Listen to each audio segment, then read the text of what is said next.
बिस्मिल्लाहिर्रहमानिर्रहीम। अस्सलाम वालेकुम मेरे मुसलमान भाइयों बहनों बेटियों बेटों बुज़ुर्गों दोस्तों। आपको पता ही है जो गुज़श्ता दिनों ये वाक़या हुआ है मदीना मुनव्वरा में, जिस तरह हुर्मत मदीना मुनव्वरा और जिस तरह मस्जिद नबी की हुर्मत पामाल की गई है, उस पर सारी उम्मत जो है वो सोगवार है और बहुत ज़्यादा अफसोस है। और ख़ास तौर पे मैं उन मुसलमानों की बात करता हूँ जिनका किसी सियासी जमात से ताल्लुक़ नहीं है। जिनका सियासी जमातों से ताल्लुक़ है, उनका बजाय एहतराम और अदब के उनका अपनी अपनी जमातों का दिफा है। जो नारा लगाने वाले हैं कुछ उनका दिफा कर रहे हैं, कुछ जो नारा लगाने वालों के ख़िलाफ़ हैं उस जमात के लोग वो कर रहे हैं। लेकिन अक्सरियत अल्हम्दुलिल्लाह हमारे पाकिस्तानी मुसलमानों की रोज़ा नबी सल्लल्लाहु अलैहि वसल्लम उसके इर्द गिर्द जो है वो जगह जो है उस सारी के जो अदब की बहुरमती है उस पर कर रहे हैं। और मुझे बहुत ज़्यादा लोग पूछते हैं, मैं यहाँ पे एक बड़ी खूबसूरत बात हज़रत ख्वाजा ग़ुलाम फ़खरुद्दीन सियालवी रहमतुल्लाह अलैह का बड़ा मशहूर शेर है। ये ख्वाजा कमरुद्दीन सियालवी शेखुल इस्लाम रहमतुल्लाह अलैह के जो थे छोटे भाई थे। मेरी इनसे बड़ी मुलाकात मेरे गरीब खाने पे भी तशरीफ़ लाते रहे। उन्हें लिखा था कि बाब जिब्रील के पहलू में ज़रा धीरे से फ़ख्र जिब्रील को यूं कहते हुए पाया गया, अपनी पलकों से दरे यार पे दस्तक देना, ऊंची आवाज़ हुई उम्र का सरमाया गया। ये वो बारगाह है जहाँ पे बड़े बड़े औलियाए किराम जो थे वो अपना सांस बुलंद नहीं करते थे। सैयदना उमर फ़ारूक रज़ी अल्लाह ताला ने एक नौजवान को देखा कि उसने अपनी कमीज़ जो थी यूँ करके झाड़ी मस्जिद नबी में। आपने उसको अपने पास बुलाया, आपने कहा तुम कौन हो, कहाँ के रहने वाले हो। पास कोई दूसरे साहब थे, उन्होंने कहा जी ये मोहम्मद बिन उसामा बिन ज़ैद है, ये हज़रत उसामा बिन ज़ैद का बेटा है मोहम्मद। तो आपने फरमाया तुम्हारे वालिद की वजह से, चूँकि वो रसूलुल्लाह सल्लल्लाहु अलैहि वसल्लम के बहुत लाडले सहाबी थे, तुम्हें छोड़ रहा हूँ, लेकिन मस्जिद नबी में ये अदब के ख़िलाफ़ है। बुज़ुर्गान दीन जो थे वो अपने कदम इतनी आहिस्तगी से रखते थे, मस्जिद नबी में दाखिल होते थे, जब मुआजा शरीफ के सामने जाते नज़रें झुकाई थी, लगता था कि सांस ऊँचा नहीं लेंगे। अब आप देखिए कि अदब का क्या हाल था कि बाज़ लोग कहते हैं जी वो ऐसी कौन सी बात है, उन्होंने तो मस्जिद नबी से बाहर जो है भाई हदूद मस्जिद नबी की बाहर तक जो है जहाँ पे इर्द गिर्द चक्कर लगाते हैं लोग, वहाँ बैठते हैं, उस जगह पे ये नारेबाजी हुई है। अब ये देखिए कि इमाम मालिक जो थे वो पूरे मदीना मुनव्वरा की गलियों में जब चलते थे तो दीवारों के साथ घिसट के चलते थे। बाज़ औक़ात कपड़ा फट जाता था, बाज़ औक़ात यहाँ पे उनके निशान आ जाते थे बाजू के ऊपर। लोगों ने कहा ये क्यों करते, आप दरमियान में क्यों नहीं चलते, इतना खुला रास्ता। तो वो फरमाते हैं कि मुझे डर लगता है रसूलुल्लाह सल्लल्लाहु अलैहि वसल्लम के पाए अक़दस जहाँ लगे हों वहाँ मेरा पाँव ना आ जाए। ये अदब के ख़िलाफ़ मदीना मुनव्वरा की हदूद हरम के अंदर एक एक इंच पे फ़रिश्ते होते हैं, हर गली हर नुक्कड़ पे फ़रिश्तों का पैरा होता है, वहाँ पे मलाइका फिर रहे होते हैं। ये अदब की जगह, और मलाइका जो आते हैं वो भी कभी अपनी सांस अपना पर जो है उसकी आवाज़ नहीं पैदा करते। 70,000 सुबह आते हैं, 70,000 शाम को आते हैं। आप किस चक्कर में पड़े हुए हैं ये कहना कि फ़लाँ जगह इतने फुट इधर थे इतने फुट उधर थे। रसूलुल्लाह सल्लल्लाहु अलैहि वसल्लम के शहर पाक का अदब जो है, बुज़ुर्गान दीन सारे शहर में पाँव में जूता नहीं पहनते थे।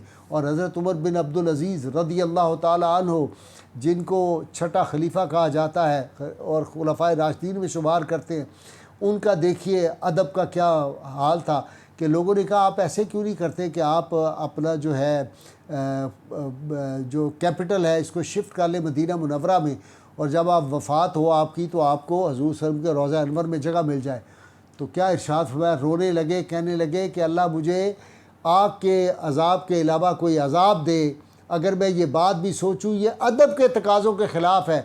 जहाँ रसूलुल्लाह सल्लल्लाहु अलैहि वसल्लम महव आराम है, जहाँ सैयदना सिद्दीक़ अकबर सैयदना उमर जैसे जलील क़दर रसूलुल्लाह से हुए वज़ीर वहाँ पे उनके पास लेटे हुए, और उमर बिन अब्दुल अज़ीज़ की ये जुर्रत कि वहाँ जाके दफन हो जाए, अपना मदफन बना ले।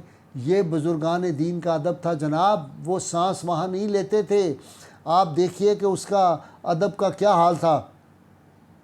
सैयद आलमीन सल्लल्लाहु अलैहि वसल्लम के एक सहाबी हज़रत साबित बिन कैस रज़ी अल्लाह ताला, इनकी ज़रा आवाज़ जो थी वो बुलंद थी। तो एक दिन ये जो थे जब कुरान हकीम की आयत नाजिल हुई कि या अय्युहल्लज़ीना आमनू ला तरफ़ऊ अस्वातकुम फ़ौक़ सौति नबी, तो रोना शुरू कर दिया था। डरते थे कि मेरी आवाज़ बुलंद है तो कहीं मेरे अमाल ज़ाया ना हो गए, ये रोते थे। फिर बाद में इनको तसल्ली दी गई, नहीं चूँकि आपका तो पैदाइशी जो है वो आवाज़ आपकी इस तरह की। حضرت کبشہ رضی اللہ تعالی عنہ حضور صلی اللہ علیہ وسلم کی صحابیہ ہیں، آپ ان کے ہاں ایک دن تشریف لے گئے، تو آپ نے جا کے یہ چمڑے کا مشکیزہ تھا اس سے آپ نے پانی پیا منہ لگا کے، جہاں دہنے رسول صلی اللہ علیہ وسلم لگا تھا اس کو انہوں نے کاٹ کے اپنے پاس رکھ لیا تھا۔ تو لوگوں نے پوچھا یہ آپ نے کیا انہوں نے کہا اس کی 3 وجوہات ہیں۔ ایک تو میں نے اس لیے کہ یہ رسول اللہ صلی اللہ علیہ وسلم کے تبرک کے طور پہ میں رکھوں گی، دوسرا جب کوئی لوگ آئیں گے بیمار تو میں اس کو بھگو کے ان کو دوں گی، ان کو اس سے شفا ہوگی، اور تیسرا میں یہ چاہتی تھی کہ جہاں رسول اللہ صلی اللہ علیہ وسلم کا لعاب جو ہے وہ دہن مبارک لگا ہے وہاں کسی اور کا نہ لگے، یہ ادب کے خلاف ہوگا۔ یہ ہے صحابہ کرام کا ادب۔ پھر آپ دیکھیے کہ جو تھے وہاں سے جب کفار مکہ کے جو اپنا عرفہ بن مسعود ثقفی ابھی ایمان نہیں لائے تھے، تو جب صلح حدیبیہ ہونے لگی تو یہ آئے آپ صلی اللہ علیہ وسلم کی بارگاہ میں قریش مکہ کے سفیر بن کے۔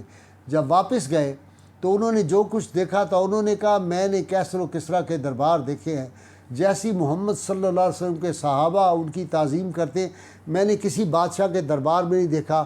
جب وہ بات کرتے ہیں تو صحابہ اپنی گردنیں یوں جھکائے ہوئے ہوتے ہیں جیسے کہ ان کے سروں پہ پرندے بیٹھے ہوئے اڑ نہ جائیں، اور جب وہ بات کرتے ہیں تو وہ اتنی خاموشی سے ان کی بات کرتے ہیں۔ جب وہ وضو کرتے ہیں تو ان کا پانی اپنے ہاتھوں پہ لعاب دہن لے کے اپنے چہروں پہ ملتے ہیں۔ یہ ادب تھا بارگاہ نبوی صلی اللہ علیہ وسلم کا، صحابہ کا۔ حضور سید حضرت سعید بن مسیب رضی اللہ تعالیٰ عنہ یہ تابعی ہیں، جب یہ بدبخت یزید جس کے لیے آج مولویوں کو بڑی تکلیف ہے، جب میں نے پچھلے کوئی 2.5 سال پہلے میں نے کہا تھا کہ یزید کی جو نامینیشن ہوئی، یزید نے جب سربراہ مملکت بنا تو اس دن سے جو تھا بد نصیبی اس امت کی شروع ہوئی تھی۔ مولوی کہتے ہیں جی یہ کیوں کہا کہ جس دن وہ خلیفہ بنا تھا اس دن بد نصیبی شروع ہوئی تھی؟ ایسے بدبخت کے لیے یہ مولوی گستاخ یزیدی جو ہیں اللہ تعالیٰ، اور وہ بڑے لوگوں کی میں بات کر رہا ہوں جو بیچارے لڑکے چھوٹے ہیں تو معصوم ہیں، ان کو پتہ ہی نہیں غریبوں کو یہ کیا حرکت کر رہے ہیں بڑے مولویوں کے کسی نام نہاد مولوی کے کہنے پہ۔ ان کے دلوں میں یزید کی محبت ہے، امام علی مقام کی نہیں۔ یعنی اگر یزید ٹھیک تھا تو پھر امام پاک غلط تھے۔ دوسرے معنی میں تم یہ کہہ رہے ہو کہ یزید کی اپوائنٹمنٹ ٹھیک تھی تو امام حسین نے اس کے خلاف جو جہاد کا علم بلند کیا تو امام پاک غلط تھے۔ شرم آنی چاہیے ان کو، حیا کچھ کرنی چاہیے۔ یہ کل کو رسول اللہ صلی اللہ علیہ وسلم کو کیا منہ دکھائیں گے؟ سیدہ فاطمہ، امام حسن و حسین کو کیا منہ دکھائیں گے؟ علی المرتضیٰ شیر خدا کو کیا منہ دکھائیں گے؟ حوض کوثر پہ انہوں نے کھڑے ہونا ہے، اور حوض کوثر اس کو نہیں ملے گا جس کے دل میں یزید کی محبت ہوگی۔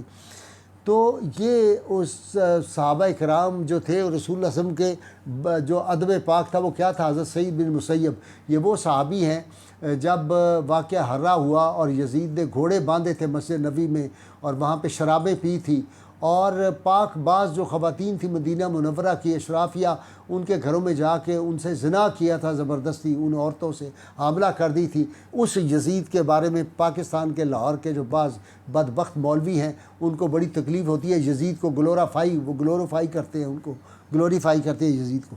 تو سعید بن مسیب جو تھے یہ بہت شدید بیمار تھے، کمزوری بہت ہو چکی تھی، لیٹے ہوئے تھے۔ تو ایک صاحب ملنے آئے تو انہوں نے کوئی باتوں میں حدیث پاک بیان کرنے لگے، اور ان سے کوئی کسی حدیث کے بارے میں کوئی پوچھنے لگے تو کہنے لگے مجھے جلدی بٹھاؤ، ٹھہرو مجھے جلدی بٹھاؤ۔ اٹھ کے بیٹھ گئے، کہنے لگے یہ ادب کے تقاضے کے خلاف ہے کہ میں لیٹے لیٹے حدیث رسول صلی اللہ علیہ وسلم بیان کروں۔ امام مالک رحمۃ اللہ درس حدیث دے رہے تھے، بچھو نے کاٹا، کئی مرتبہ کاٹا، آپ کا رنگ پیلا ہو گیا۔ لوگ بڑے حیران کہ پیلا رنگ ہو گیا آپ کا، اور کپ کپی سی طاری ہو رہی تھی۔ جب درس حدیث ختم کیا انہوں نے کہا حضرت کیا ہوا؟ تو فرمایا کہ میں اس وقت حدیث بیان کر رہا تھا، مسجد نبوی سے باہر آ کے دکھایا تو بچھو نے پیچھے کاٹا ہوا تھا۔ یہ ادب تھا صحابہ کرام کا۔ اس طرح کی ہزاروں مثالیں جو ہے وہ میں پیش کر سکتا ہوں اور بتا سکتا ہوں کہ خلیفہ وقت جو ہے وہ جب آتا ہے ایک جو ہے امام ان کے سامنے بات کرنے لگتا ہے، اس کی آواز بلند ہوئی، وہ کہتے ہیں چپ کرو، حضور سید عالمین صلی اللہ علیہ وسلم کا یہ دربار پاک ہے اور تم کیا کر رہے ہو یہاں پہ، آرام سے بات کرو۔ تو یہ ادب ہے بارگاہ مصطفیٰ صلی اللہ علیہ وسلم کے۔ اللہ کی ان کی بارگاہ میں دعا ہے اللہ تعالیٰ ہمیں حضور رحمت کونین صلی اللہ علیہ وسلم کی غیر مشروط محبت لامحدود فدائی نصیب فرمائے۔ زوردار نعرہ لگائیے۔ پاکستان کا مطلب کیا؟ لا الہ الا اللہ محمد رسول اللہ صلی اللہ علیہ وسلم۔